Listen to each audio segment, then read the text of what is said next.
di lingkungan sekitar kita ya, tanpa kita sadari jarang sekali mengajarkan anak-anaknya itu tentang bahasa Madura gitu kan. Ini tidak bisa dipungkiri ya, kita sudah tahu. Bahkan di lingkungan saya pun banyak gitu.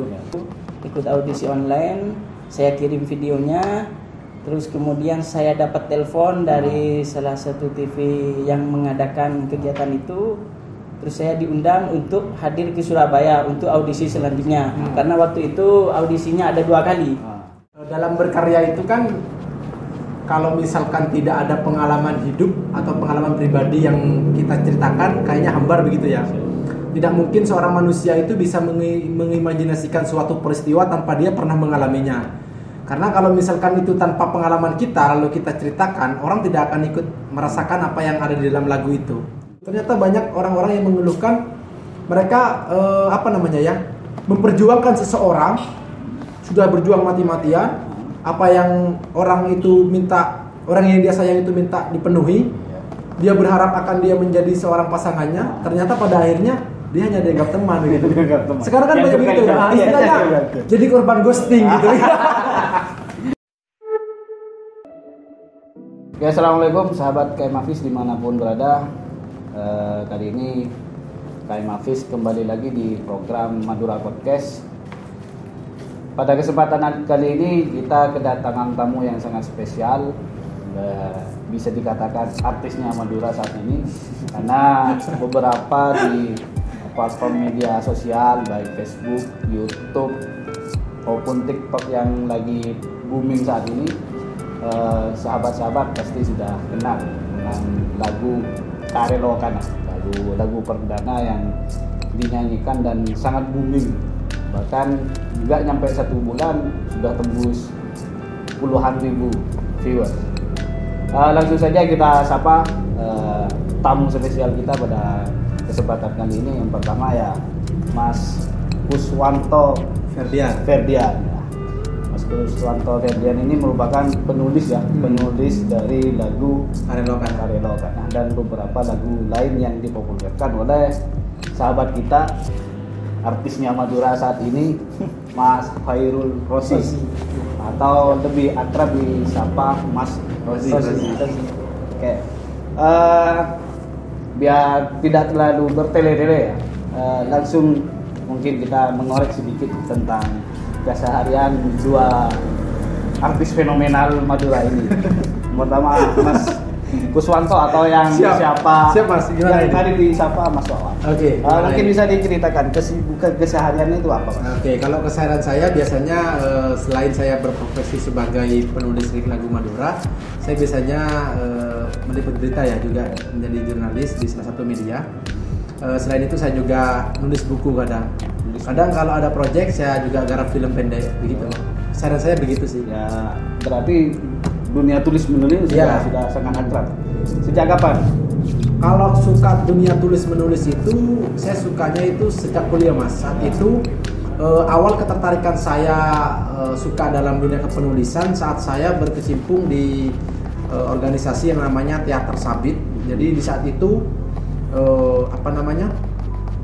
karakter saya itu mulai muncul bahwa saya sangat cinta dan suka dalam dunia literasi ya, terutama dalam segi kepenulisan karya sastra, cerpen, puisi begitu. Jadi saya mulai menyukai tulis menulis itu saat itu saya mengikuti Teater Sabit sih. Kalau tidak salah sekitar semester 2 waktu itu saya. Semester 2 sudah mulai berkecimpung di teater itu. Sampai sekarang. Sampai sekarang mulai menekuni itu, Mas. Tulis menulis ya. Dari tahun berapa ya? Kalau nggak salah saya masuk kuliah itu tahun 2014 ya.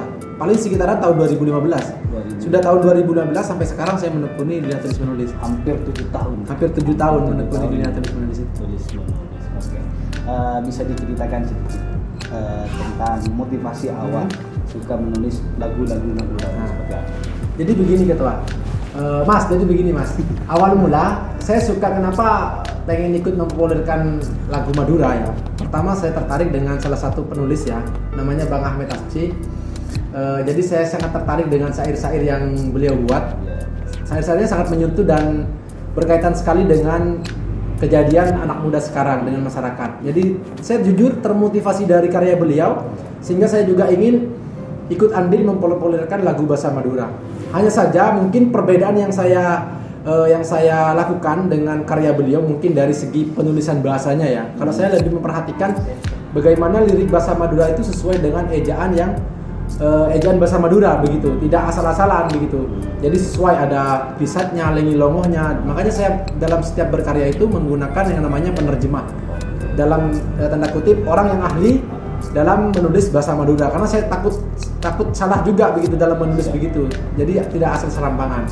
Nah, saya juga melihat begini, Mas. Sekarang itu kan kebanyakan ibu di lingkungan sekitar kita ya, tanpa kita sadari jarang sekali mengajarkan anak-anaknya itu tentang bahasa Madura gitu kan. Ini tidak bisa dipungkiri ya, kita sudah tahu. Bahkan di lingkungan saya pun banyak gitu. Anak kecil sudah diajarkan, misalkan tanya anaknya siapa nak, anaknya papa, anaknya mama begitu. Jadi bahasa pertama yang dikenalkan bukan bahasa ibu, bukan bahasa Madura. Nah, ini baru tahun 2021 ya.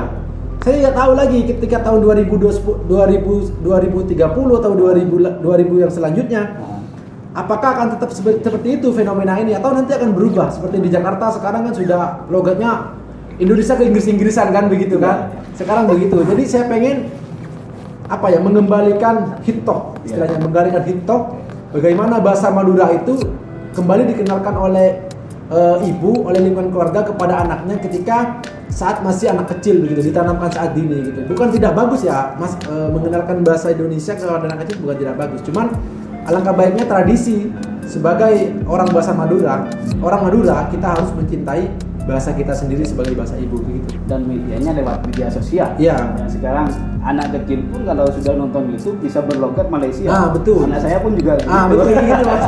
Jadi sekalipun saya bicara bahasa Madura kepada anak saya itu pasti jawabnya pakai Malaysia. Iya. Makanya media sosial itu sangat mempengaruhi Mas, pola pikir anak, terus bagaimana anak itu bisa menyerap wawasan. Ternyata media sosial itu sangat pengaruh. Nah, kenapa saya juga berkarya di dunia digital? Jadi saya ingin meracuni anak generasi muda sekarang. Tanpa saya sadari sebenarnya saya mau mengajarkan mereka tentang bahasa Madura, tapi melalui lagu begitu. Cuman mereka tidak sadar, itu yang ingin saya lakukan gitu. Rangsangannya melalui lagu gitu. Oke, siap. Ditahan dulu. Iya, siap.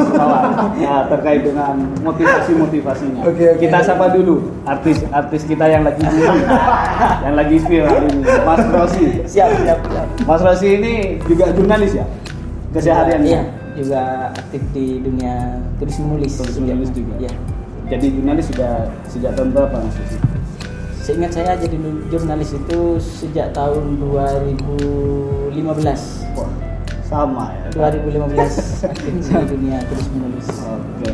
Mas Rosi, Siap. ini ada beberapa lagu yang sampean bawakan ini viral. Bahkan trending lah istilahnya, kalau di Madura trending. Ini bagaimana perasaannya Mas Rosi? Alhamdulillah senang karena karya-karya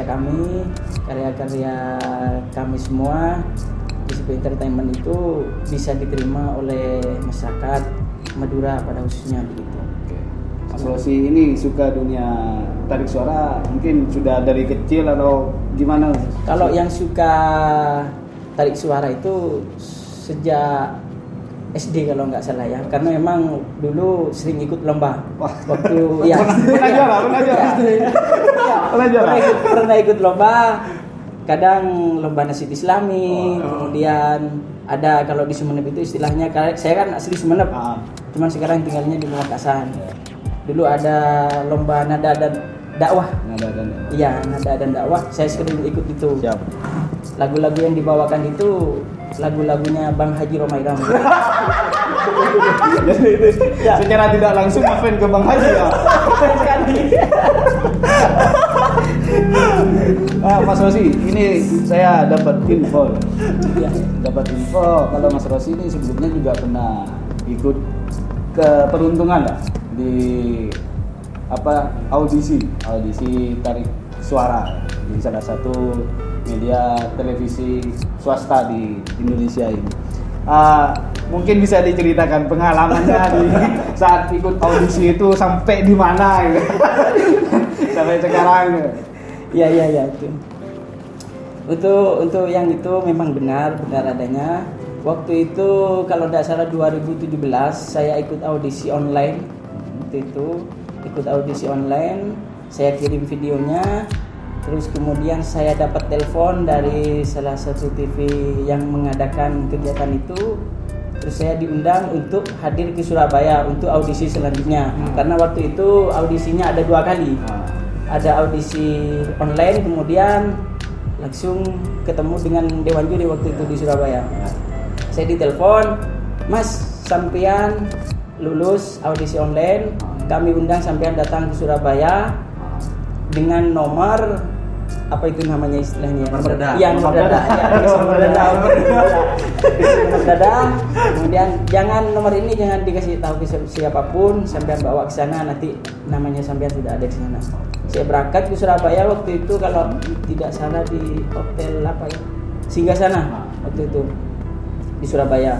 Saya ikut audisi di sana. Alhamdulillah ini sebagai pengalaman ya, karena meskipun tidak lolos ke Jakarta, tapi bagi saya itu sudah menjadi pengalaman yang sangat berharga yang sampai hari ini tidak bisa saya lupakan. Jadi anggaplah itu bukan sebuah kegagalan, tapi Bukan, pengalaman. pengalaman. Karena pengalaman itu adalah guru paling baik. Betul sekali. Siap. Kembali ke Mas Wawan dulu. Siap, Mas. Mas Wawan, saya perhatikan dari lagu pertama sampai lagu yang terakhir, apa judul lagu yang terakhir? Kelima, yang kepencah. Yang kepencah itu nuansanya melo-melo semua. Dan ada pengalaman pribadi dengan lirik-lirik lagunya yang selanjutnya di PHP-in lah, ya, tentang percintaan juga. Ya, mungkin bisa diulas. Begini gitu lah. Dalam berkarya itu kan, kalau misalkan tidak ada pengalaman hidup atau pengalaman pribadi yang kita ceritakan, kayaknya hambar begitu ya. Tidak mungkin seorang manusia itu bisa mengimajinasikan suatu peristiwa tanpa dia pernah mengalaminya. Karena kalau misalkan itu tanpa pengalaman kita, lalu kita ceritakan, orang tidak akan ikut merasakan apa yang ada di dalam lagu itu. Kalau saya mengibaratkan, lagu itu, syair itu punya nyawa begitu. Jadi nyawa dalam lagu itu adalah pengalaman yang pernah, entah itu yang saya alami atau teman-teman yang saya alami. Namun secara garis besar, lagu-lagu yang saya ciptakan mulai dari lagu pertama, Karena hingga yang kelima ini, semua adalah merupakan kisah pengalaman hidup. Pernah apa yang pribadi? Ada yang jadi saya buka di sini ya. Memang ada yang saya alami pribadi. Kalau saya katakan memang banyak yang saya alami pribadi ya. Cuman saya imajinasikan, saya narasikan dalam bentuk karya yang menarik begitu, sehingga orang juga ikut tertarik di dalamnya, ketua. Nah, anehnya lagi, banyak ketika orang-orang bertanya kenapa lagu-lagu yang Mas Wawan ciptakan itu sesuai dengan kisah hidup yang saya alami begitu. Jadi awalnya saya begini gitu Pak.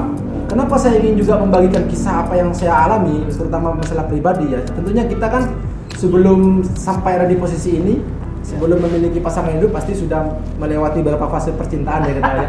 Kita pernah merasakan patah hati begitu kan, dikhianati.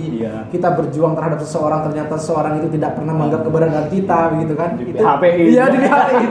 Sekarang kan mestinya begitu gitu Pak. Nah, jadi itu perlu kita ceritakan, perlu kita luapkan begitu kan. Itu menjadi pelajaran buat kita sebagai penguat untuk bekal nanti di masa depan. Nah, ternyata lagu yang saya ciptakan itu, Mas, itu sesuai dengan beberapa kisah yang dialami oleh penonton saya begitu, penonton yang ada di YouTube saya begitu, dan itu menjadi teman bagi mereka. Jadi mereka ketika mendengar itu ternyata ini menjadi teman keluh kesah mereka begitu. Mereka juga memiliki kesedihan yang sama, sehingga akhirnya mereka juga ikut curhat di kolom komentar begitu. Itu sih namanya. Dari beberapa lagu, lagu apa saja ya pengalaman pribadi? Kalau boleh saya katakan sebenarnya semua sih. Semuanya. Iya, semuanya pengalaman ya. Semuanya pengalaman. Cuman apa ya? Tidak semua hal kisah yang ada di situ saya lupakan semua, karena masih ada beberapa hal yang pernah saya alami akan nanti saya tuangkan di lagu-lagu berikutnya begitu. Cuman saat saya menciptakan sebuah lagu, saya melihat fenomena yang terjadi saat ini, apa yang saat ini lagi menjadi kisah yang dialami oleh anak muda, yang saat ini sedang menjadi polemik anak muda. Ternyata sekarang ketika saya tracing, jadi saya itu melakukan tracking dulu ketua sebelum meluncurkan lagu itu. Di TikTok, di Instagram, di YouTube, ternyata banyak orang-orang yang mengeluhkan mereka memperjuangkan seseorang, sudah berjuang mati-matian, apa yang orang yang dia sayang itu minta dipenuhi, dia berharap akan dia menjadi seorang pasangannya, ternyata pada akhirnya dia hanya dianggap teman gitu. Dianggap teman. Sekarang kan Yang banyak gitu ya, dekat-dekat. istilahnya Iya. jadi korban ghosting gitu. Gitu, gitu. Dari 5 lagu ini, dari 5 lagu yang sudah digarap ini, lagu yang mana yang paling populer? Yang paling berkesan sebenarnya Ketua ya, yang menurut saya itu paling saya menciptakannya penuh dengan, ya sebenarnya penuh penghayatannya, tapi yang menurut saya itu dalam ini ya lagu pertama. Dimanapun orang pertama itu menjadi orang yang paling spesial gitu, ya kan? Jadi lagu pertama itu adalah lagu yang paling membuat saya paling terkesan ya, karena lagu itu Rosi dan Anik gitu, istilahnya kalau kereta saya hanya sebagai gerbong yang mengantar mereka gitu, saya ada di baliknya. Rosi dan Anik ini kan penyanyi pendatang baru di Madura, karena gara-gara itu mereka juga memiliki nama dan juga memiliki apa ya, fans baru di masyarakat gitu. Itu yang paling berkesan gitu. Apalagi responnya waktu di TikTok tuh sangat banyak sekali gitu, banyak konten kreator. Dan ini sekarang lagu kedua lagi naik-naiknya juga ini sekarang di TikTok itu, lagi banyak yang cover menggunakan DJ, lagi naik-naiknya juga. Oke, siap. Mas Rosi, ada hal yang bikin saya penasaran.